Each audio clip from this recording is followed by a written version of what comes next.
खेसारी के फैंस के लिए एक बहुत ही बड़ी निराशा वाली बात। जी हाँ, खेसारी के जो फैंस हैं उनके लिए ये निराशा वाली बात है कि खेसारी का गाना चाची के बाची सपनवा में आती है, ये गाना यूट्यूब से, जो कि आदि शक्ति फिल्म के ऑफिशियल यूट्यूब चैनल से निकला हुआ गाना था, ये इसे डिलीट कर दिया गया है, या यूँ कह दें कि इसे प्राइवेट कर दिया गया होगा। लेकिन फ़िलहाल ये आदि शक्ति पर नहीं दिख रहा है। जी हाँ, ये बहुत बड़ी खबर है, क्योंकि इसी गाने को लेकर बहुत सारे विवाद चल रहे थे। लोगों का ये कहना था कि ये गाना अच्छा नहीं है, ये गाना अश्लील है, तो कुछ इसके सपोर्ट में भी थी। ऐसा नहीं था कि कुछ को ही पसंद था ये गाना, क्योंकि व्यूज़ वाइज तो अच्छा कर ही रहा था, लेकिन इस गाने के बोल जो थे वो उससे काफ़ी लोगों को आपत्ति थी और एक घमासान छिड़ गया था लोगों के बीच। जिस तरह से खेसारी की बेटी के ऊपर गाना आया, तब सभी ने समझा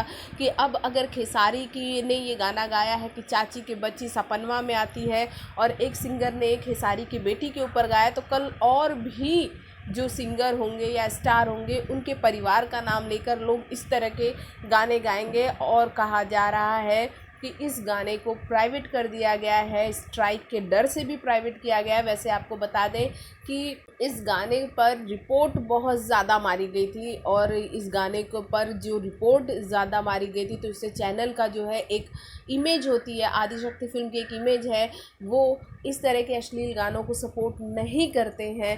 ऐसा आदि शक्ति ने अपना एक जो रूल एंड टर्म कंडीशन बनाया है उसके तहत ही ऐसा कहा जा रहा है कि आदि शक्ति ने खुद इस गाने को प्राइवेट करवाया होगा या फिर डिलीट करवाया होगा चैनल से, क्योंकि इस तरह से यूट्यूब से डायरेक्ट अगर ये स्ट्राइक के तहत जाता तो चैनल पर डायरेक्ट स्ट्राइक जाती, जो कि अच्छा नहीं था। आप क्या सोचते हैं इस बारे में? हमारे कमेंट बॉक्स में कमेंट कीजिएगा।